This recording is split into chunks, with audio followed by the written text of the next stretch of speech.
अद्य बुधवासरः अथवा सौम्यवासरः मार्गशीर्ष शुद्ध चतुर्दशी दिनांक 7 डिसेंबर 2022 चरक राजस्थान अध्याय 8 शंखं चक्रं जलौकान् दधतमृतघटं चारुदौर्भिश्चतुर्भिः सूक्ष्मस्वच्छातिरुद्यां शुकपरिविलसन् मौलिमं भोजनेत्रं कालाम्भोदोज्ज्वलाङ्गं कटितटविलसच्चारुपीताम्बराढ्यं वन्दे धन्वन्तरिं तन् निखिलगदवनप्रौढदावाग्निलीलम् प्रौढदावाग्निलीलं ब्रह्मणो हि समारब्धाम्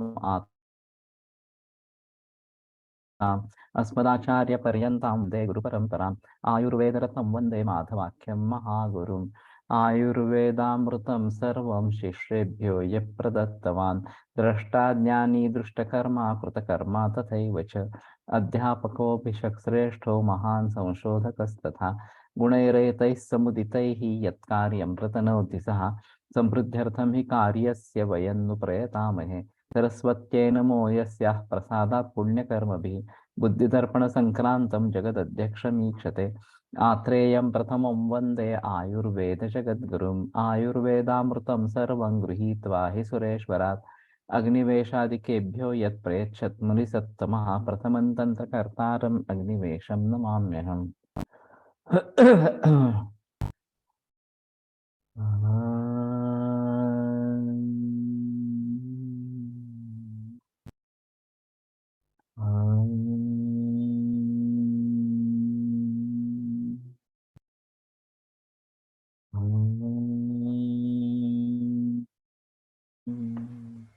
ओम शांति शांति शांति।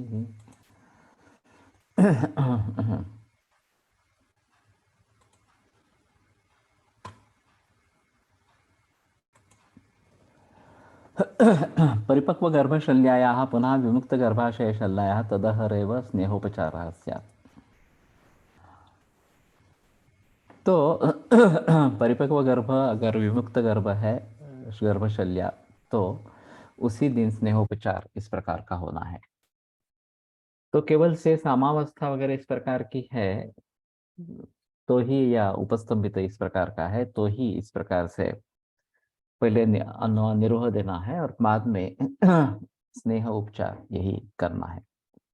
परमतो निर्विकारम आप्याय मनस्य गर्भस्य मासे मासे कर्म उपदेक्षामः। तो ये बताने के बाद अगर गर्भ निर्विकार इस प्रकार से बढ़ रहा है तो उसका हर महीने में क्या कर्म करना है वो बताते हैं। प्रथमे मासे शंकिता चेत आपन्न गर्भम आपन्ना क्षीरम अनुपस्कृतम मात्रावत शीतम काले काले पिबे। पहले महीने में अगर उसको आशंका हो जाती है कि वो गर्भवती हो गई है इस प्रकार से, तो अनुपस्कृत क्षीर संस्कार न किया हुआ इस प्रकार का क्षीर मात्रावत शीतन काले काले पिबे, आप योग्य मात्रा में और बार बार इस प्रकार से शीत इस प्रकार का ही सेवन करें। सातवें में वच भोजनम सायं प्रातश्च भुंजीत, और साथ में इस प्रकार का आहार सुबह शाम को लेना है। तो ये दो ही दफा खाने के लिए बताते हैं। जैसा ब्रेकफास्ट और लंच और डिनर ये बात की जाती है उस प्रकार की स्थिति नहीं है। द्वितीय मासे क्षीरमेव च मधुर औषध सिद्ध। दूसरे महीने में मधुर औषध से सिद्ध इस प्रकार का दूध ही पिए। तृतीय मासे क्षीरम मधुसर्पिभ्याम उपसंसृज्य, तीसरे महीने में दूध मधु और घी के साथ मिलाकर इस प्रकार के पिए। चतुर्थे मासे क्षीर नवनीतम अक्षमात्रम अश्नीयात्। तो चतुर्थ मास में दूध से निकाला हुआ नवनीत, तो ये भी डायरेक्टली सीधा दूध से निकाला हुआ नवनीत, क्षीरोद्भवन तो संग्राही वक्त पित्ताक्षरोगजित, ये जो बात बताई गई है वो लेना है।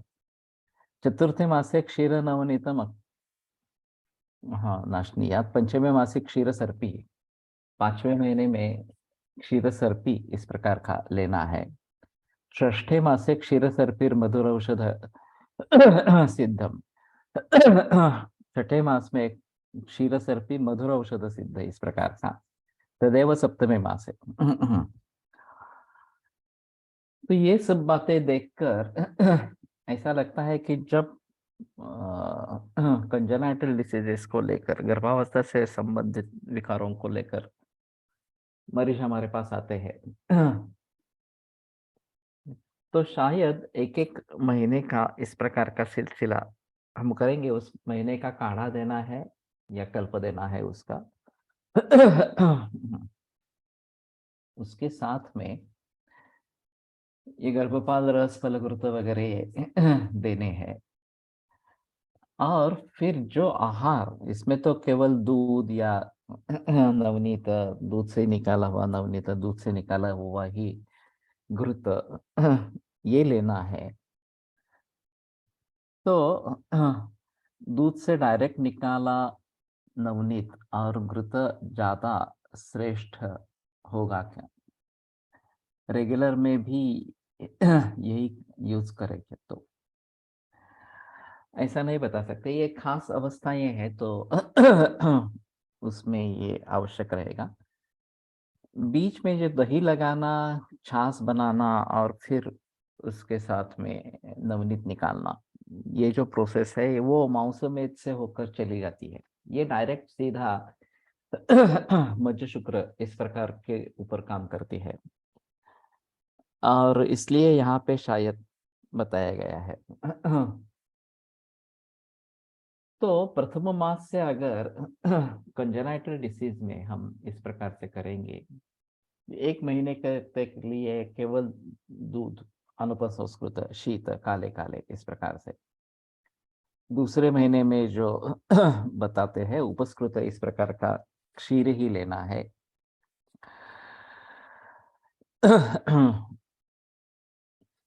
साथ में वो जो भोजनम सायं प्रातश्च द्वितीय मासे क्षीरमेव च मधुरौषध सिद्धम। तो प्रातः सायं च भोजनम, ये भी बात बताई गई है। तो भोजन 2 ही दफा, बाकी दूध ही इस प्रकार से लेना है। पहले महीने के लिए केवल शीत इस प्रकार का, अनुपस्कृत दूध इस प्रकार का। अभी उबाल के ठंडा करना है, ये तो बात रहेगी इस प्रकार से। और दूसरी जो बात है, तत्मेव जो भोजन द्वितीय मासे क्षीरमेव च मधुरौषध सिद्धम। तो केवल दूध इस प्रकार के बात कर रहे हैं, तो मधुरौषध सिद्ध इस प्रकार से। तृतीय मासे क्षीर मधुसर्पेभ्याम उपसंसृज्य। तो केवल दूध का ही प्रयोग सभी महीनों में है, ये महत्वपूर्ण है। और केवल जैसे जैसे आगे बढ़ता जाता है गर्भ, वैसे मंथ के अनुसार ये क्षीरमेव च, तृतीय मासे क्षीर मधुसर्पेभ्याम, चतुर्मासे क्षीर नवनीतम, अक्षमात्रम अश्नीया। तो ये तो अक्षमात्र इस प्रकार का बताया है।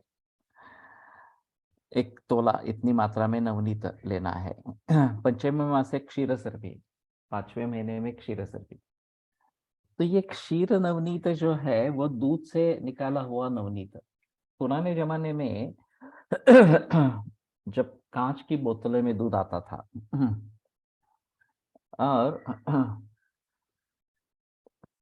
उसमें उसके ऊपर मलाई जमती थी, तो हम पहले वो मलाई खा लेते थे। तो नीचे दूध रह जाता, ऊपर मलाई आ जाती। तो बच्चे थे और ये काफी पसंद था, तो ऊपर वाली मलाई ऐसे ही चाट के खा जाते थे, और फिर दूध गर्म होने के बाद फिर भी उससे मलाई निकलती थी। ये दूध अच्छा होता था इस प्रकार का। तो उसी से अगर नवनीत निकालते हैं, या दूध को ही मंथन करके नवनीत निकालते हैं, तो बात हो सकती है। और वो 1 अक्ष मात्रा में लेना है, तो 2 चम्मच करीबन इस प्रकार का हो जाएगा। तो मेरा ख्याल है कि ये करने से ज्यादा अच्छा इस प्रकार का उस जो कंजेनाइटल डिसीजेस में जब हम काम कर रहे हैं अभी तो इस प्रकार से आहार भी उस प्रकार का अगर करेंगे एक एक महीने के लिए और एक एक महीने के लिए विकल्प देते रहेंगे, गर्भपाल रस फलगुरुत ये चालू रखेंगे, तो शायद बात बनेगी कि उसमें ज्यादा अच्छे रिजल्ट्स आएंगे इस प्रकार से। तो केवल क्षीर ही सभी जगह है। षष्ठे मासे क्षीर सर्पिर मधुर औषध सिद्धम तदेव सप्तमे मासे तत्र गर्भस्य केशा जायमाना मातुर्विदाहं जनयन्ति इति स्त्रियो भाषन्ते तन्न इति भगवानात्रयः। गर्भ में केश निर्माण होते हैं, माता का विदाह निर्माण करते हैं, ऐसे कुछ लोग बोलते हैं स्त्रियो भाषन्ते। किंतु गर्भोत्पीड़नात् वातपित्त श्लेष्माणः व्यवरः प्राप्य विदाहं जनयन्ति ततः कंडूरुपजायते। तो गर्भोत्पीड़न से वातपित्त कफ ही उरस्थान में प्राप्य विदाह निर्माण करते हैं और फिर कंडू होती है। कंडू मूलाच क्विसाप्रियो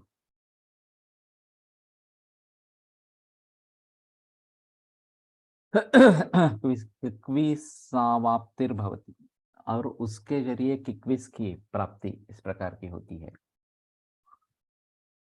तत्र कोलोदकेन नवनीतस्य मधुरौषध सिद्धेन पाणितलमात्रं काले काले अस्य पानार्थं दद्यात्। तो मधुरौषध सिद्ध नवनीत, अब सिद्ध कैसे बनाए ये, क्योंकि सिद्ध बनाने जाएंगे तो घृत ही बन जाएगा, वो नवनीत नहीं रहेगा। तो शायद नवनीत के साथ उन द्रव्यों को कुछ देर तक रखना है तो इससे वे सिद्ध इस प्रकार का हो जाएगा। और मधुरौषध सिद्ध ये बार बार आ रहा है, तो काकुल्यादि गण जो है वो मधुरौषध का गण बताया जाता है। नहीं तो घृतहेम गुड़ाक्षोड़ मोचो चोचो परुषकम, ये जो मधुर स्कंद बताया गया है उसमें से द्रव्यों को चुन के अगर मधुर औषध सिद्ध इस प्रकार का बनाते हैं तो उसमें सोना भी है वास्तव में। और द्राक्षा वगैरह ये जो है, ये भी खजूर, ये भी बात हम ले सकते हैं। और उसके जरिए सिद्ध नवनीत या सिद्ध घृत इस प्रकार का करना है। तो नवनीतस्य मधुरौषध सिद्धस्य कोलोदकेन पाणितलमात्रं काले काले अस्य पानार्थं दद्यात्।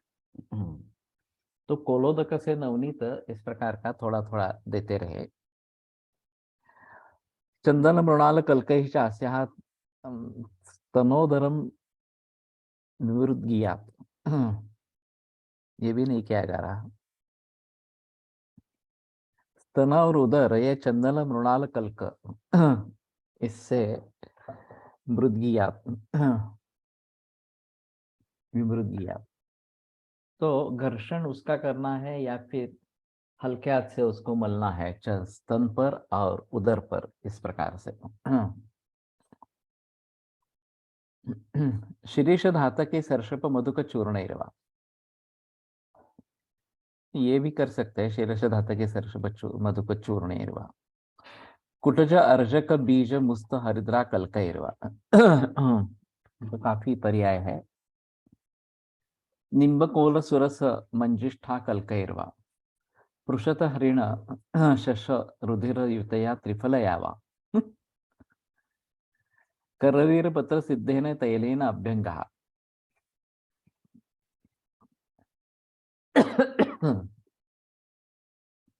परिषेकः पुनः मालति मधुक सिद्धेन अंबसा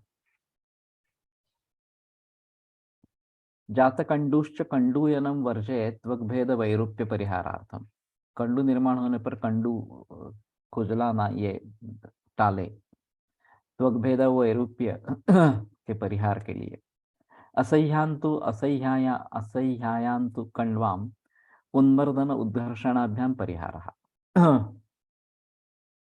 तो अभी ये शिकायत करने वाले कितनी औरतें होते हैं मुझे मालूम नहीं है कि इस प्रकार के किक्विस और कंडू के लिए स्ट्रेच मार्क निर्माण होते हैं बाद में।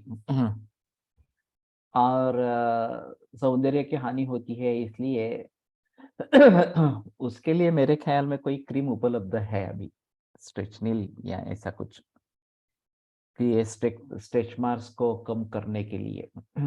तो इन द्रव्यों से शायद बात हो सकती है कि उसका कुछ चूर्ण या उद्वर्तन जैसा बनाए और इससे ये कम होगा। क्रीम का अगर करना है तो अलग बात इस प्रकार की होगी। मधुरम आहार जातम वाताहरम अल्पस्नेह लवणम अल्पोदकानुपानम च युपुंजीत। तो मधुर आहार जाता वाताहर अल्पस्नेह लवण और अल्प उदकानुपान, इस प्रकार का सेवन करना है। अष्टमे तुमासे क्षीर व्यागम सर्पिष्मतिम काले काले पिबेत। 8वें महीने में क्षीर यवागु घृत के साथ बार बार पिए। तन्नैति भद्रकाप्या पैंगल्या बाधो ही अस्या गर्भम आगच्छेदिति। तो पैंगल्य इस प्रकार का हो सकता है, भद्रकाप्य का कहना है। और अस्तोत्र पैंगल्या बाधा इत्याह भगवान पुनरसु आतरा न तो एतत् न तो एव एतन्न कार्य। अगर पिंगलता आती है नेत्रों में तो भी ठीक है, कोई प्रॉब्लम नहीं है उसमें, ऐसा भगवान पुनरसु आत्रेय कहते हैं। न तो एव एतन्न कार्यम, तो ये नहीं करना है, ये ऐसा नहीं करना है। एवं कुर्वति ही अरोगम, आरोग आरोग्य बलवर्ण स्वर संवहन संपद उपेतम ज्ञाती नाम अपि श्रेष्ठम अपत्यम जनयति। बरीच कल्पना सांगितली, म्हणजे बरीच पेशंट असतील, होने चाहिए। लेकिन ऐसा है कि ये आयुर्वेद में किस किस चीज को हम कमर्शियलाइज कर सकते हैं, इसमें ये एक बात अभी है। बहुत सारे दाम्पत्य चाहते हैं कि अच्छी संतान निर्माण हो, और ये राष्ट्र के लिए भी अच्छा है। तो गर्भ संस्कार जैसे किताबों में इसके बारे में काफी जानकारी होनी चाहिए। मालूम नहीं मुझे बालाजी तांबे की किताब में ये जानकारी है या नहीं है इस प्रकार से, या अभय कुलकर्णी के किताब में भी है या नहीं है, ये भी मालूम नहीं है इस प्रकार से। और उसके प्रैक्टिकल एप्लीकेशंस होने चाहिए कि यहाँ ये मिल रहा है बाजार में इस प्रकार से। तो कहने का तात्पर्य अर्थ ये है कि दूध का ही सबसे ज्यादा प्रचलन है, शुरू से लेकर अंत तक दूध दूध दूध दूध ऐसा ही है। चाहे दूध से ही निकाला हुआ नवनीत हो, दूध से ही निकाला हुआ घी हो, उसको ही उसी को ही संपन्न कर लिया हो वगैरह वगैरह, लेकिन दूध ये प्रमुख इस प्रकार का है। तो अभी के गर्भिणी के परिचर्या में इसके बारे में हमें थोड़ा सजग होना पड़ेगा और इसके बारे में बहस करनी पड़ेगी। एक बात ये नहीं लगती कि पूरा खाना छोड़ के लोग केवल दूध ही ले लेंगे। वो सायं प्रातः हाँ ये जो है वो रखेंगे, 2 ही बार खाना खाना है और बाकी दूध ही लेना है। और ये A2 मिल्क ऑफ कोर्स, देसी गाय का दूध ये होना चाहिए। और इसके कुछ योग बना के दे देंगे। तो स्ट्रेच मार्क्स ये जो समस्या लगती है उन्हें, उसके शायद मुक्ति इस प्रकार की मिलेगी। और बीच में एक ऐसा हुआ था कि हम आरोग्य में निवेश, ये जो मेरा अभी चल रहा है, उसमें जिनको बेनिफिट मिलने वाला है, मुनाफा मिलने वाला है, इन सभी ग्रुप्स को हम जरा जागरूक करें। कम से कम वो जो मेरा सुबह का 5 मिनट का ऑडियो है वो सुने, उसको प्रसारित करते रहे, ये मैं अभी सोच रहा हूँ इस प्रकार से। तो इसमें लाभार्थी कौन कौन है? तो खेती करने वाले सभी लाभार्थी है। तो ये पहला है, क्योंकि आहार से ही शरीर बनता है और आहार को दुर्लक्षित इस प्रकार का किया काय हे नाही बघितलं बघ आता ते. असंच काहीतरी 65257 असं काहीतरी.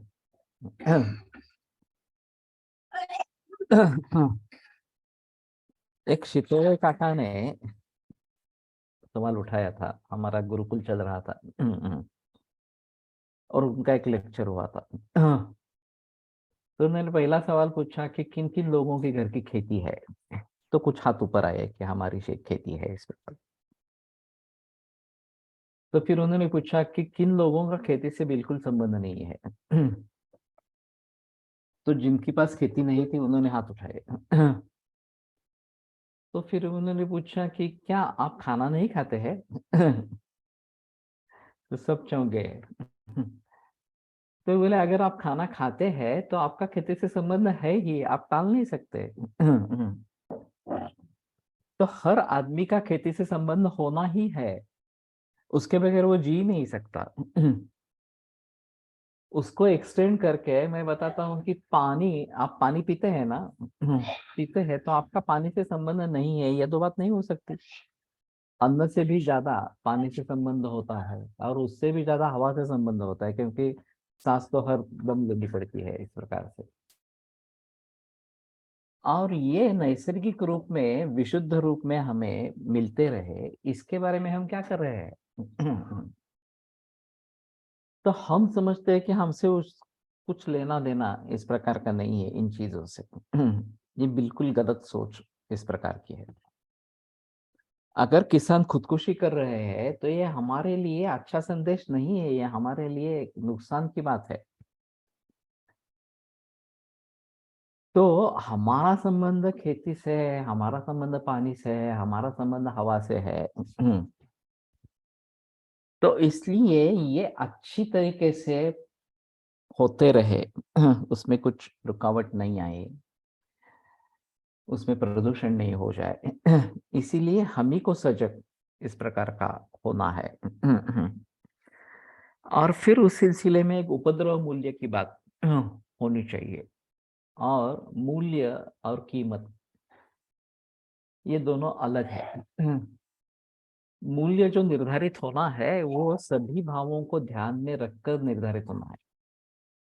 जो नैसर्गिक साधन सामग्री है उसके मूल्य के बारे में हम सोचते ही नहीं है। 1 किलो शक्कर बनाने के लिए अगर 4000 लीटर पानी की जरूरत होती है, तो उसकी कीमत उसमें ऐड होनी चाहिए। शक्कर की जो कीमत बनती है उसमें ये 4000 लीटर पानी का भी मूल्य जोड़ दो, तो कोई भी शक्कर नहीं खा पाएगा। और जब दाम बढ़ जाते हैं बहुत मात्रा में, तो लोग उसके बारे में सोचते हैं कि वो कम कैसे करेंगे इस प्रकार से। और जो नैसर्गिक पद्धति से गन्ने की खेती कर रहे हैं, पानी का प्रयोग कम हो रहा है, पानी का प्रदूषण नहीं हो रहा, यूरिया नहीं डाल रहे इसमें इस प्रकार से। तो वो जो गुड़ बनाते हैं, वो जो शक्कर बनाते हैं, खांडसरी बनाते हैं इस प्रकार से, उसकी कीमत बहुत ज्यादा है। क्योंकि खरीदने वाले कम है, उत्पाद कम है। तो उनकी कीमत कम करनी है। उनको छूट देनी है टैक्स में इस प्रकार से। और शर्करा पर जो हम रोजाना खा रहे हैं उसके ऊपर बहुत बड़ा टैक्स बढ़ा लेना लेना है। तो ज्यादा लोगों से टैक्स ले लेंगे तो ये उसका काम, दाम कम हो जाएगा, दाम कम हो जाएगा तो लोग खाने वाले बढ़ेंगे, खेती किसान भी उसकी तरफ मुड़ेंगे, पर्यावरण की हानि भी कम होगी। प्रदूषण कम होता जाएगा और पानी बचेगा। सबसे अहम मुद्दा है कि जितना पानी गन्ने की खेती में जाता है, बहुत ज्यादा जाता पानी जाता है, तो पानी बचेगा, पानी बचेगा तो हमारे ही काम में आने वाला है ना इस प्रकार से। तो हमारा इस चीज से कोई संबंध नहीं, ये पहले मानसिकता छोड़नी है। हमारा इन सभी से मतलब है, ये मानसिकता करनी है। उसी प्रकार अगर गर्भावस्था से लेकर दूध का इतना प्रचलन है, अभी भारत में बताया जाता है कि बहुत सारा दूध जो है वो कृत्रिम है, जहरीला है। जर्सी गाय की बात भी छोड़ो, उससे भी बेकार है ये। वैसे हमें लेना है वो देसी गाय का ही दूध लेना है, ये सबसे अहम मुद्दा है। तो उसकी उपज कैसे बढ़े, इसके बारे में जो सोचना जरूरी है, और नैसर्गिक रीति से बढ़े। हमें टेक्नोलॉजी का प्रयोग इसमें नहीं करना है। एक कौन सा के देश है उसमें एक आदमी के साथ में 4 गायें हैं, और गायों से देश देश संपन्न इस प्रकार का है। तो हमारे देश में कम से कम 10 लोगों के लिए तो एक गाय होनी चाहिए, ये बात छोड़ो एक आदमी के लिए 4 गायें, लेकिन 10 लोगों के लिए तो एक गाय होनी चाहिए, तभी पर्याप्त दूध सभी को मिलेगा।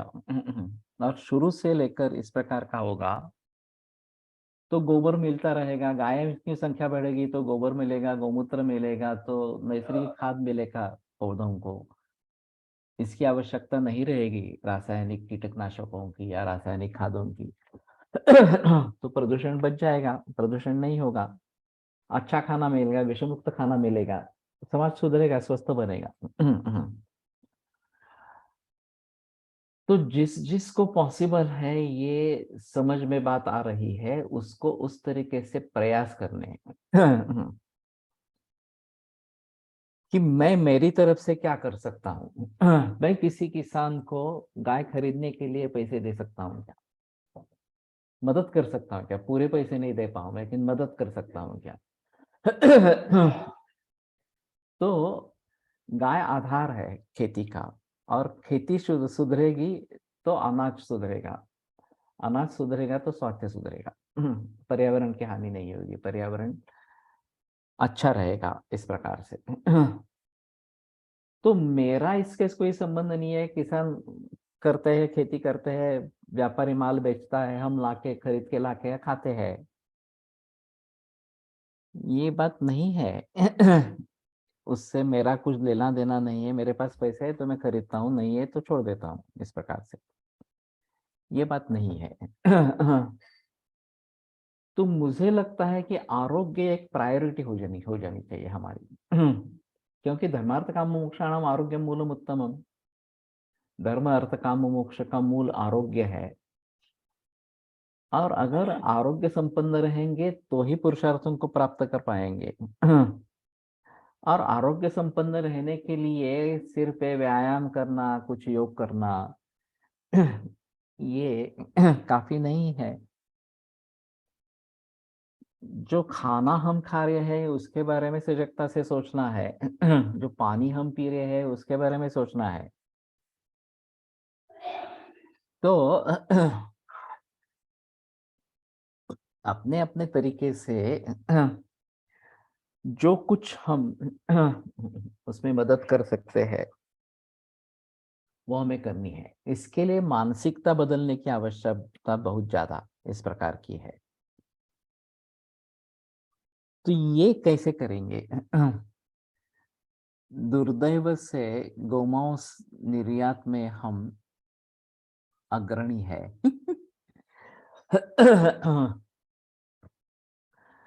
लेकिन इसमें भी अंतर किया जाता है कि ये मालूम नहीं है मुझे। अभी भारत में ज्यादा से ज्यादा प्रचलन इसका है, जर्सी गाय का है, 8A1 का है। ये जो इस प्रकार के पाबंदियां वगैरह लगाई जाती है वो थोड़ा अजीब चीज है, फिर लोग उसमें से रास्ता ढूंढ लेते हैं, अनएथिकल प्रैक्टिसेस बढ़ती है, ये और एक बात है।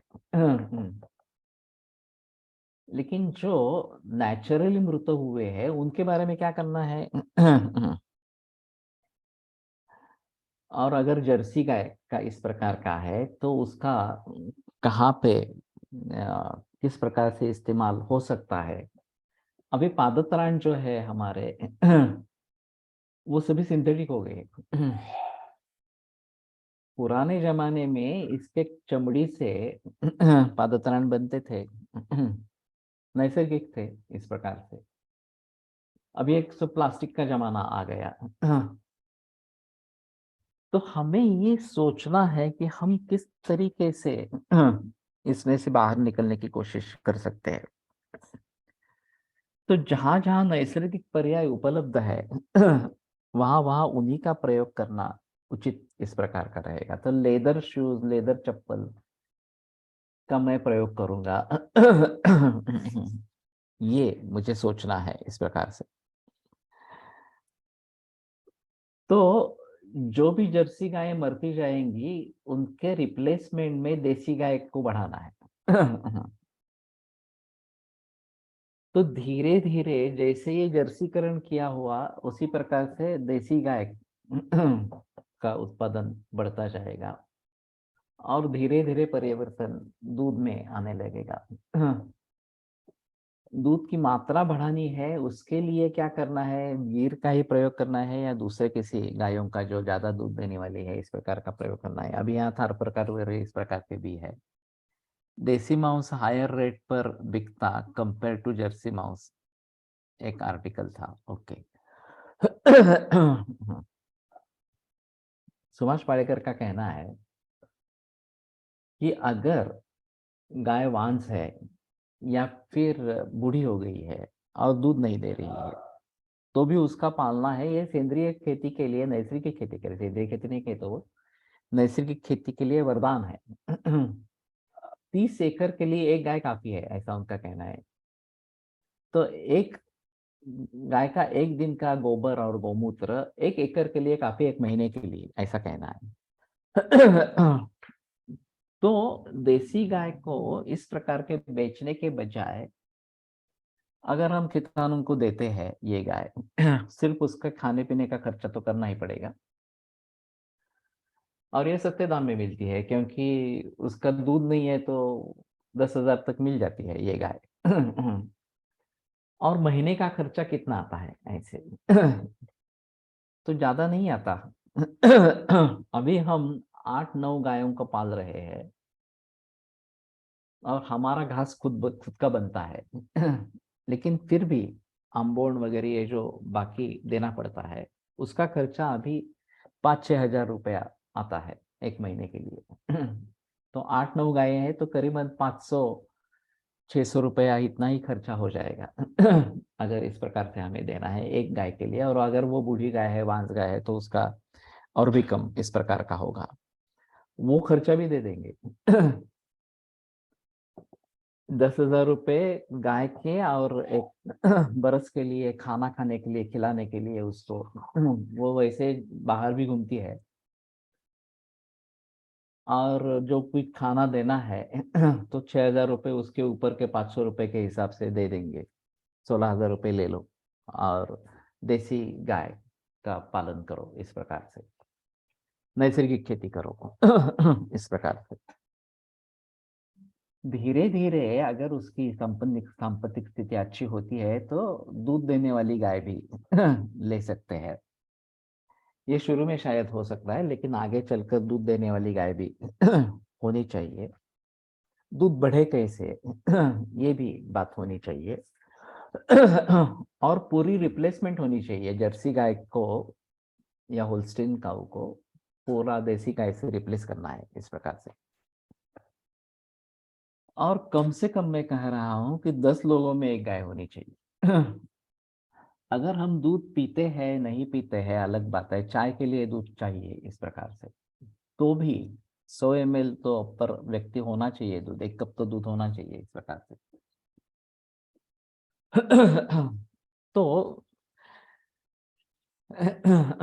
1 लीटर दूध अगर चाहिए हमें तो ये खिलार वगैरह जो है तो 1.5-2 लीटर ही दूध देती है। उसको अच्छी तरीके से पाला पोसा जाता है तो वो भी दूध बढ़ा कर देती है, ऐसा है। तो मेरा सुझाव है कि दान धर्म हम कुछ लोग करते हैं, सभी करते हैं, ऐसी बात नहीं है। लेकिन उस दान को दिया जाए जिससे केवल एक व्यक्ति को फायदा। होता है शतावरी वगैरह औषधियों से। शतावरी है, गुड़वेल है।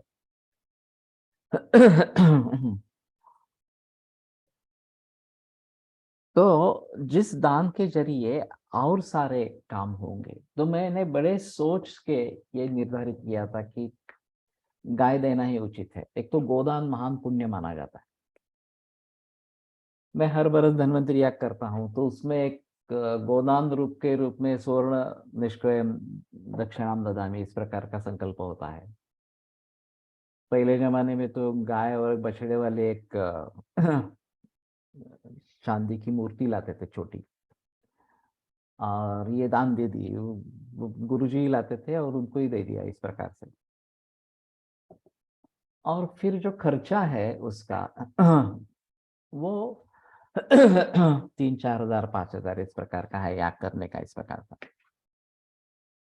गाय की कीमत ऐड करेंगे, चाहे वांस गाय है बूढ़ी गाय की, तो भी ये 10 हजार 15 हजार तक जाता है।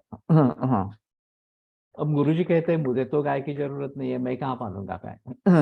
उसका कोई संबंध नहीं है। तो सचमुच इस प्रकार की गाय दान देनी है। गुरुजी को नहीं देनी है, जो किसान है उनको देनी है, जो अफोर्ड नहीं कर रहे हैं इस प्रकार से।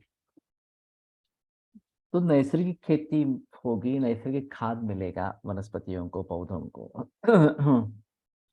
प्रदूषण कम होता जाएगा। जिनकी गन्ने की खेती है उनको कहना है कि आप नैसर्गिक रीति से करो। उसमें जो गुड़ बनेगा, वो बेचा जाएगा, उसकी कीमत मिल जाएगी आपको। शुगर फैक्ट्री में जाने की जरूरत नहीं है। अगर आप खांडसरी बना सकते हैं तो बहुत बढ़िया है, वो अच्छे दाम पे जाएगी इस प्रकार से। तो कहने का तात्पर्य आता है इसमें पानी बच जाएगा। फिर बचेगा ही नहीं, प्रदूषण उसका नहीं होगा। यूरिया नहीं डालेंगे तो प्रदूषण नहीं होगा। इस प्रकार से ये पुरानी पद्धति थी कि उसमें भेंडी वगैरह लगाते थे। और उसका मतलब था कि भेंडी थोड़ी निकलती है, उसका कुछ ज्यादा संबंध नहीं है, लेकिन उसमें से मधुर रस जमीन में जाता है। उसी को वहीं पे गाड़ देते थे, उस खेती, गन्ने की खेती के बीच में, इस प्रकार से। तो गन्ना अच्छा मधुर होता था। तो ये पारंपरिक खेती की पद्धति थी, अब ये नष्ट हो गई इस प्रकार से। तो हमें जो अभी किसान है या आप में से जिन किसी भी की खेती है, उसमें पहले हमें करना है कि नहीं मैं नैसर्गिक खेती करूंगा, इस प्रकार से समझ लेना है। उसमें दिक्कतें हैं, ये बात नहीं है, आसान नहीं है ये। फिर भी हमारे ही सेहत से, केवल हमारे सेहत से नहीं, सभी लोगों के सेहत से इसका संबंध है। और आदि के अभी के खेती में बहुत सारे प्रकार से नुकसान होता रहेगा। एक तो कॉस्ट बहुत हो जाती है, विदेशियों को हम पोस रहे हैं इस प्रकार से, क्योंकि ये कीटकनाशक और रासायनिक खाद जो है वो सभी विदेशों से आ रहे हैं।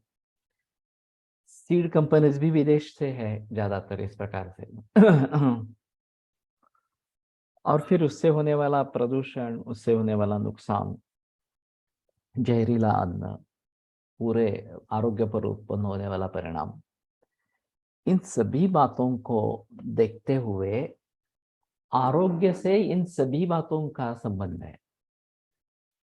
तो मैंने ये डिसाइड किया था कि जो जो भी इसमें बेनिफिशियरीज है उनको साथ में लेके चले। सभी के साथ में एक अर्थ कारण जुड़ा होता है, और पहला अर्थ कारण खेती से जुड़ा इस प्रकार का है। अभी खेती नुकसान वाली है, फायदे वाली नहीं है। पहले जमाने में कहते थे उत्तम खेती, मध्यम व्यापार और कनिष्ठ नौकरी, इस प्रकार से कहते थे। तो गोधन विपुल इस प्रकार का था। नेचुरल फार्मिंग था, तो किसान सधन था। ये सब पिक्चर उल्टा हो गया। तो उसको फिर से अगर हमें ठीक करना है तो मूल रूप से शुरुआत करनी पड़ेगी। तो ये एक उसमें मुद्दा रहेगा कि जो किसान है, खेती है, उसमें हमें दखल अंदाजी देनी है। और ज़्यादा से ज़्यादा प्रचार उनमें करना है, ज़्यादा से ज़्यादा उनको सपोर्ट करना है। किसी भी तरीके से आप उसको सपोर्ट करो। आप ऑर्गेनिक खाना शुरू करो, नैसर्गिक खाना खाना शुरू करो, उससे भी उसको सपोर्ट मिलेगा। क्योंकि अगर उनका माल बिकता है, अच्छे दाम पर बिकता है, what is the cost of milk, cost for milk giving देसी काऊ।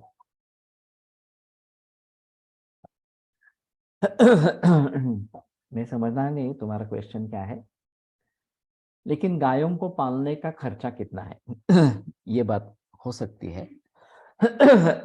और उससे मुनाफा कितना मिल सकता है, ये बात हो सकती है।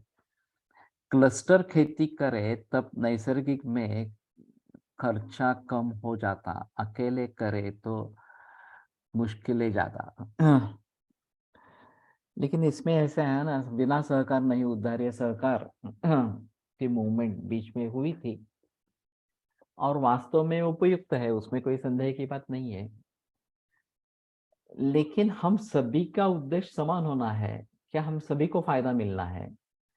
उसमें से कुछ लोग ज्यादा मुनाफा उठाने लगे तो ये सहकार का क्षेत्र बर्बाद हो गया। बैंकिंग में भी वही है। अगर अच्छे तरीके से बैंकिंग करते हैं तो सभी का फायदा है, लेकिन चंद लोग उनके फायदे के लिए उसमें अनएथिकल प्रैक्टिस करते हैं, अनैतिकता से काम करते हैं, तो थोड़ी देर के लिए उन्हें फायदा होता है, लेकिन बैंक की डूब जाती है। तो इन सभी बातों को ध्यान में रखना है। ये लालच, ये मानव का स्वभाव है। तो हमारा उद्दिष्ट क्या है, ये बात में बात ध्यान में रखते हुए इसके बारे में प्रयास करने हैं। तो मैं बता रहा था कि खेती से पहला संबंध है। और कम से कम ये तो शुरू करो कि हम ऑर्गेनिक या नेचुरली खाना खाए, फिर उस प्रकार के किसानों को उत्तेजन मिलेगा। फिर अगर हो सकता है तो हम कुछ दान धर्म करें, किसानों को गाय दे दे, इस प्रकार से। पानी के बारे में प्रबंध करें, हम नेचुरल गुड़ या नेचुरल शुगर ही खाए, तो जो इस प्रकार के नैसर्गिक खेती करने वाले हैं उनको प्रोत्साहन हाँ पर जो मैंने पिन किया उसको टाइम लगेगा, उसको बहुत देर रखना पड़ेगा। नहीं नहीं, वो रखना पड़ेगा बहुत देर देर। ये चाहिए कि आपको संस्कृत टेक्स्ट बुक।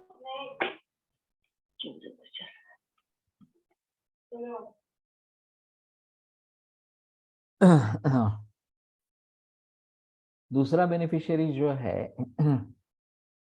वो हेल्थ क्लब, जिम्नेशियम वगैरह जो है, योग इंस्टीट्यूट्स है। तो उनको भी ये सजग करना पड़ेगा कि तुम प्रचार प्रसार इस मूवमेंट का करो आरोग्य के लिए, इस प्रकार से। इंश्योरेंस कंपनी ये थर्ड बेनिफिशियरी है। तो अगर लोग बीमार नहीं होंगे तो उनको सबसे ज्यादा मुनाफा मिला, 100% रिटर्न मिलेंगे उनको, तो वो भी हमारी सहायता कर सकते हैं। फार्मास्यूटिकल इंडस्ट्रीज को अगर हम इसकी तरफ बुलाएंगे कि आप हेल्थ प्रमोटिंग इस प्रकार के दवाइयों को बनाओ, और हमारे आयुर्वेद में तो काफी है, च्यवनप्राश, शतावरी, कल्प से लेकर अभ्यंग का तेल, नस्य का तेल वगैरह वगैरह, उद्वर्तन, ये सभी बातें हैं। किसी ने पूछा था कि क्या साबुन को उपटन रिप्लेस कर सकेगा क्या। मैंने कहा कर सकेगा, अगर उसका विज्ञापन होता है तो होगा। जो देखते हैं वही बिकता है।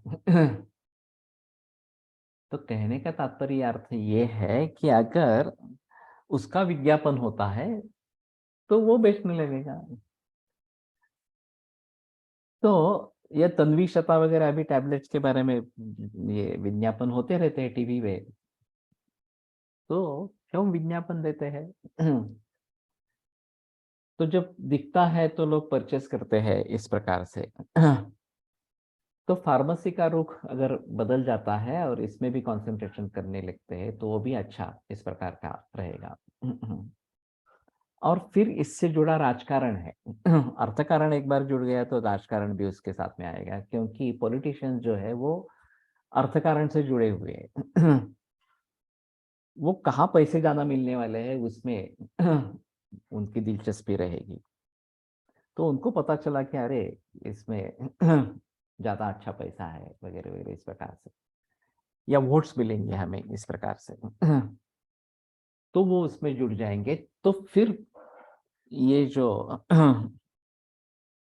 निर्णय होते हैं, डिसीजंस होते हैं, पॉलिसी डिसीजंस होते हैं, वो राजकारणी लोगों पर निर्भर है और फिर उसमें बदलाव आएगा।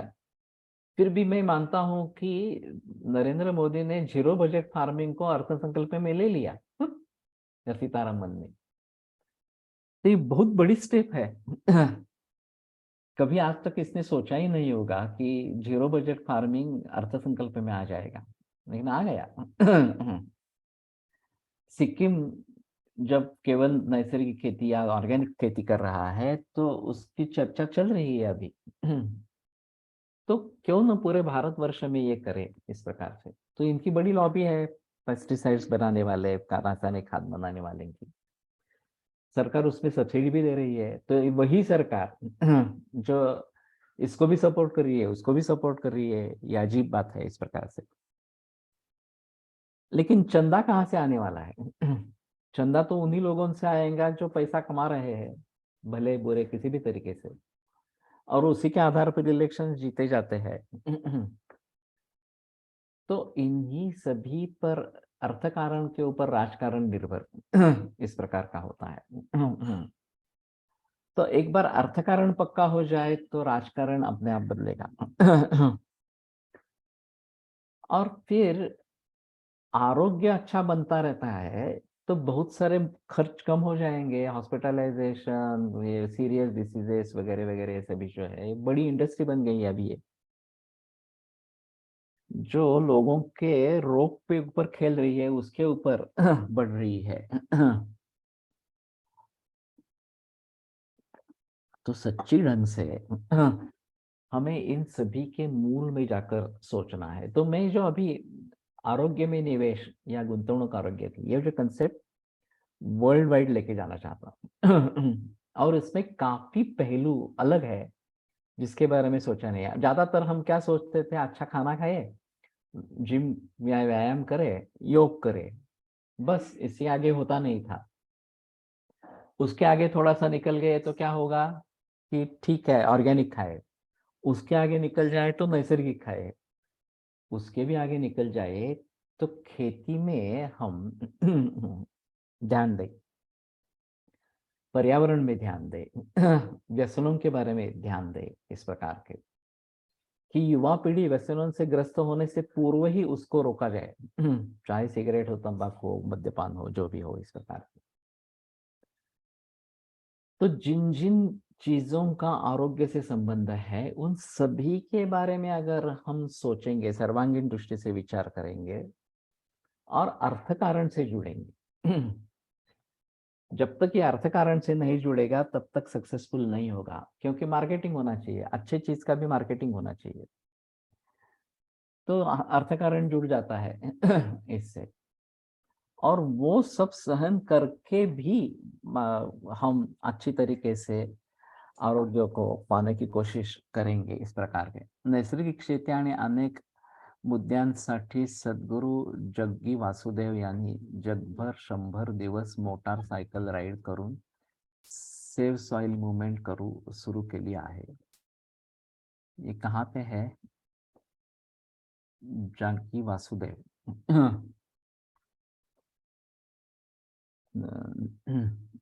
कोइम्बतूर। ओके। तो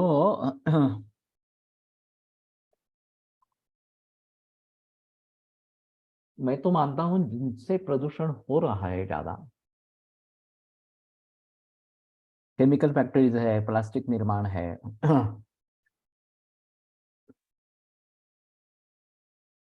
उनके ऊपर उपद्रव मूल्य लगाना है। ये पर्यावरण की हानि कर रहे हैं, उस हानि को रोकने के उपाय उन्हें ही करने हैं। वो नहीं करेंगे तो सरकार को करने हैं। और फिर उस हिसाब से उपद्रव मूल्य लगाना है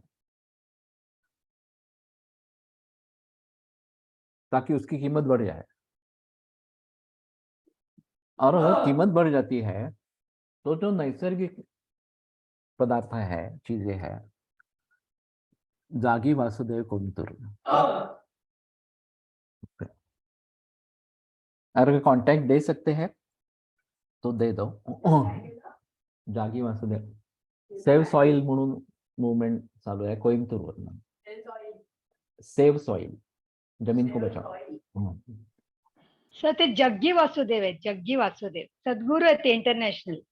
ओके, लेकिन फिर नेट में मिलेगा शायद मेरे ख्याल में। सर ईशा सगळीकडे फाउंडेशन, मिळेल ते। हा, उनका आश्रम है ईशा फाउंडेशन। कल नासिक मध्ये रैली होती काल। ओके, तो मैं चाहता हूं कि हम प्रतिज्ञा करें सभी इस ग्रुप के लोग कि मैं नैसर्गिक या कम से कम ऑर्गेनिक ही खाना खाऊंगा। हमारे पूरे परिवार को इसमें बदल देना है। तो एक थोड़ी शुरुआत होगी, घर से शुरुआत होगी इस प्रकार से।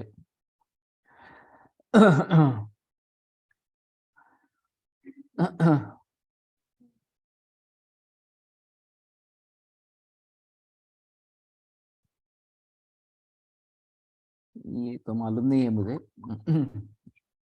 प्राइम मिनिस्टर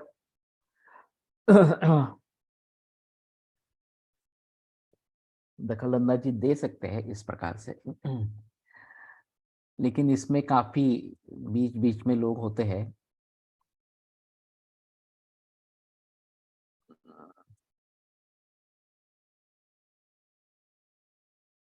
योगी है ये, ओके। तो कहने का तात्पर्य आता है कि हम सभी को अच्छे रूप से मूलभूत तक सोचना है और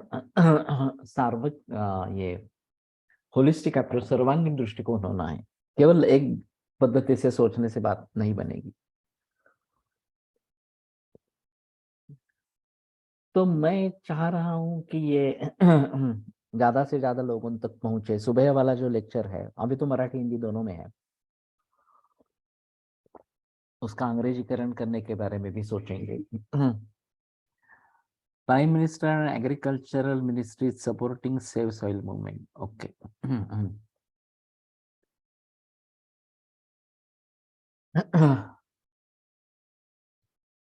तो ठीक है, थोड़ा देखते हैं। अभी हुआ है ऐसे कि हम अपने ही क्षेत्र में डूबे हैं।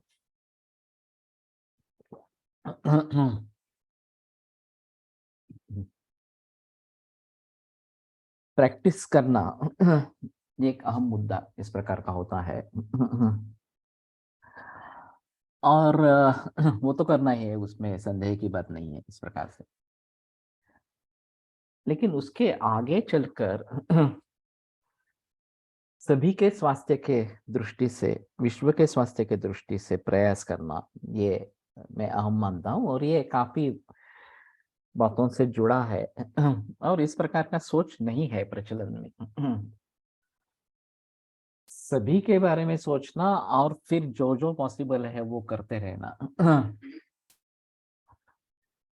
ये अर्थ कारण, समाज कारण, राजकारण ये नहीं सोचेंगे तो ये सक्सेस नहीं होगा इस प्रकार से। और इसलिए ज्यादा से ज्यादा लोगों तक ये बात अगर पहुंचती रहती है, हम मत में परिवर्तन ला सकते हैं। फिर भी कुछ लोग रहेंगे, लालची लोग हैं, वो सोचेंगे अरे ये तो हमारा मुनाफा कम होने वाला है, इस प्रकार से।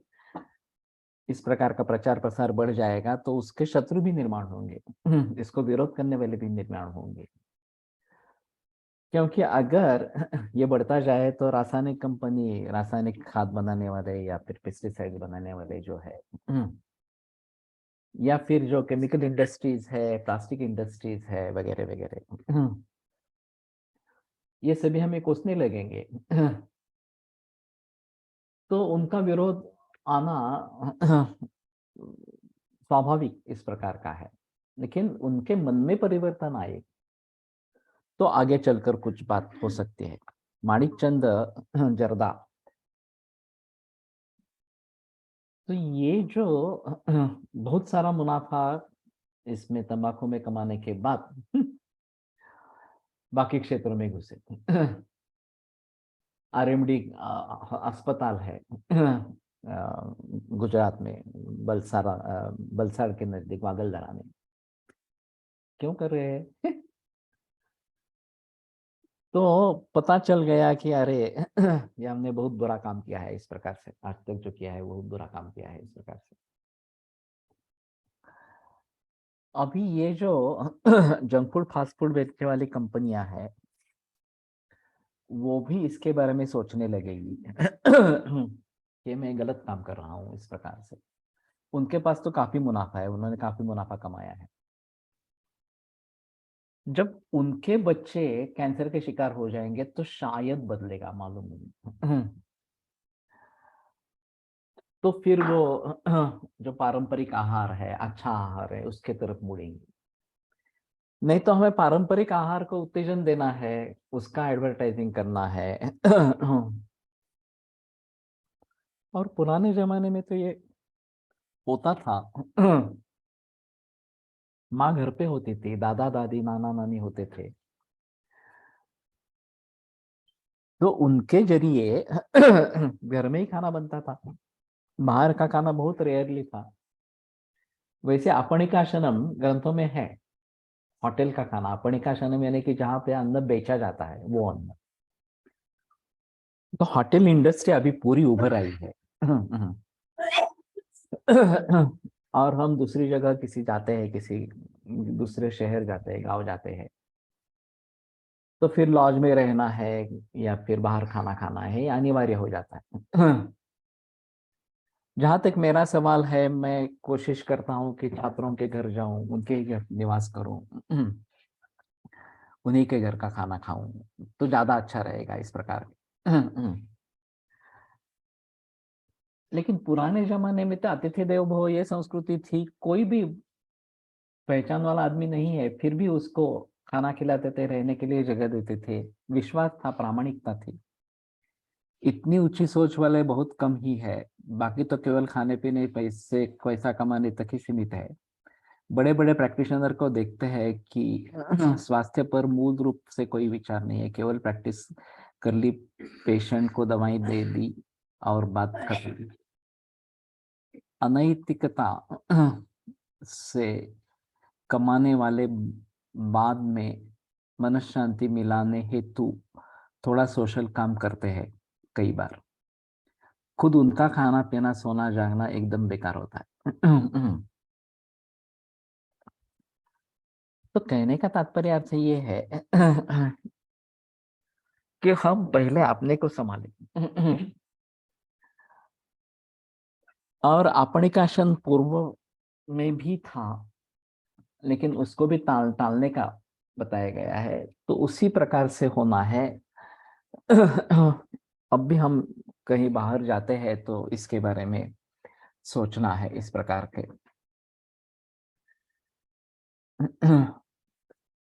ज्याप्रमाणे ऑर्गॅनिक साठी ऑर्गॅनिक इंडिया एक्सेट्रा संस्थांकडून, गव्हर्नमेंट कडून सर्टिफिकेशन कंपल्सरी असते, त्याप्रमाणे एसपीएनएफच्या प्रॉडक्टना पण नॅशनल सर्टिफिकेशन असायला हवे। यामुळे बऱ्याच अंशी एसपीएनएफ या नॅचरल फार्मिंग लोक वापरू शकतील आणि आपल्यालाही स्पर्धात्मकता वाढून एसपीएनएफ मालाची उपलब्धता वाढेल। आता ऑर्गॅनिकच्या तुलनेने खूप कमी नॅचरल और एसपीएनएफ प्रोडक्ट मिळतात। सही है। इसमें जब हम सर्टिफिकेशन की बात करते हैं तो उसमें कायदे कानून वगैरह सब लागू होता है, परीक्षण लागू होता है, और फिर इसमें अगर ब्राइबिंग शुरू हो जाता है, भारत में कुछ भी असंभव नहीं है। तो ब्राइब देके अगर हम इस प्रकार से सर्टिफिकेशन पाते हैं तो भी मुश्किल है। तो मूल प्रामाणिकता, विश्वास ये सबसे अहम इस प्रकार का है। तो ठीक है, काफी बहस इसके बारे में आज हुई है, लेकिन मैं जानता हूं कि ये हम सभी के लिए बहुत आवश्यक है। तो सुबह का ऑडियो एक ग्रुप में, जीएसवीसी वगैरह ग्रुप में तो डाल रहे हैं तो सभी सुने और उसका प्रचार प्रसार करते रहे। सर, लेकिन श्रीलंका की अवस्था एक देश के तौर पर कैसे देखा जाए? उन्होंने भी इसका प्रयोग किया पर वो विफल रहा और इकोनॉमी पर उसका परिणाम हुआ, तो सब कैसे एक्सेप्ट करेंगे? ये मुझे मालूम नहीं है कि यही कारण है उसके विपन्नावस्था का या नहीं है। ज्यादातर पॉलिटिकल लोग जो है वो अपने मुनाफे के लिए जब कॉम्प्रोमाइज करना शुरू करते हैं और गलत धोरण का प्रयोग करते हैं, इस्तेमाल करते हैं, तो ये बात होती है। तो श्रीलंका की विपन्नावस्था के पीछे क्या कारण है, ये थोड़ा देखना पड़ेगा इस प्रकार से। और नैसर्गिक साधन सामग्री को हम किस प्रकार से बचाते रहेंगे, इसके बारे में सोचना ये जरूर इस प्रकार का हो जाएगा। और करप्शन हे कारण आहे। श्रीलंका ने चाइना पॉलिसी इम्प्लांट की, इस वजह फेल हुई। तो ठीक है, नैसर्गिक खेती के बारे में मुझे नहीं लगता कि नैसर्गिक खेती से ये हुआ है इस प्रकार के। फार्मा कंपनीची धोरणे बघता ते लोक मुद्दाम हा मुद्दा प्रसिद्ध करत असावेत। पॉसिबल है। तो ठीक है, सच क्या है ये समझना जरूरी इस प्रकार का रहेगा। ठीक है, आज रुकते हैं। आयुर्वेद प्रकांड निगदित इह हि शल्यतंत्र प्रधानः शिष्येभ्यः शाश्वतो यन्निखिल जन कृपा व्याप्त चित्तेन येन आयुर्वेदस्य वाञ्छन् पुनरपि भुवने तांच सुष्ठु प्रतिष्ठां श्रेष्ठं धन्वन्तरिं तं प्रणमति च सदा वैद्यवर्गो हि नूनम्। वैद्यवर्गो हि नूनम। अपनिष्काषण, ये क्या है? अपनिकाशन वाग्भट सूत्रस्थान अध्याय 2। संध्यास्व व्यवहार स्त्री स्वप्नाध्ययन चिंतनम शत्रुसत्र गणाकीर्ण पणिका गणिका पणिकाशनम, ते आपशनम गणिका पणिकाशनम, इस प्रकार का जो है ना वो उसमें है ये अपनिकाशन। आज दोपहर में 4 बजे योग सूत्र वाचन रहेगा, तो जिनको जुड़ना है वो जरूर जुड़ जाए।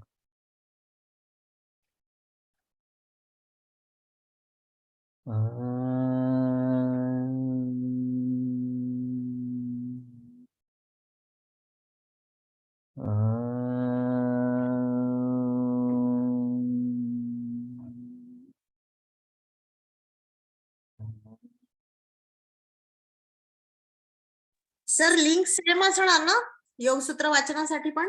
ही नाहीये, दुसरी लिंक आहे। मग ती कशी मिळेल आम्हाला? जीएसवीसी वरती टाकतो मग। Okay sir, thank you. चालेल।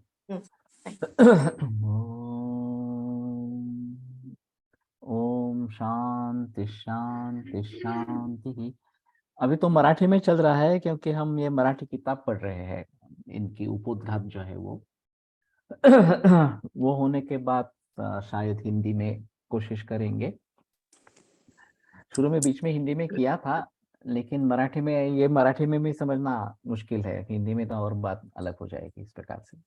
तो अभी मराठी में करते हैं, देखो जितने जिनको पॉसिबल है वो ज्वाइन हो। चालेल सर. कोणता ग्रुप म्हणाला त्यात मी आहे की नाही? सॉरी हा, पण कुठे टाकते म्हणाला? जीएसवीसी ग्रुप आहे, गाडगीळ संहिता वाचन कम्युनिटी असा जीएसवीसी नावाचा ग्रुप सर आहे। त्यात व्हॉट्सअप ग्रुप आहे सर तो आमच्याचकडे बनवलेला ग्रुप आहे। सुश्रुतचा नंबर आहे का? सुश्रुत सरदेशमुख? सुश्रुत गाडगीळ मुलगा का माझा? नाही सर.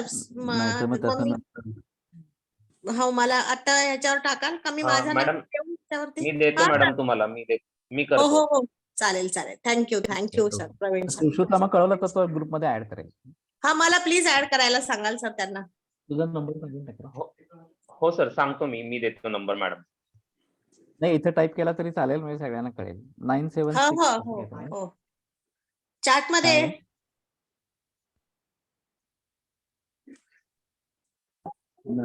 थांब, 99 झाला. 96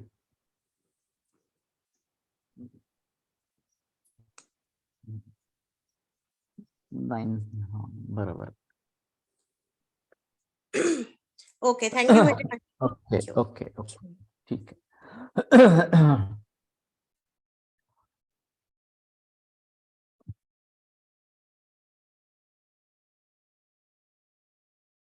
मेरे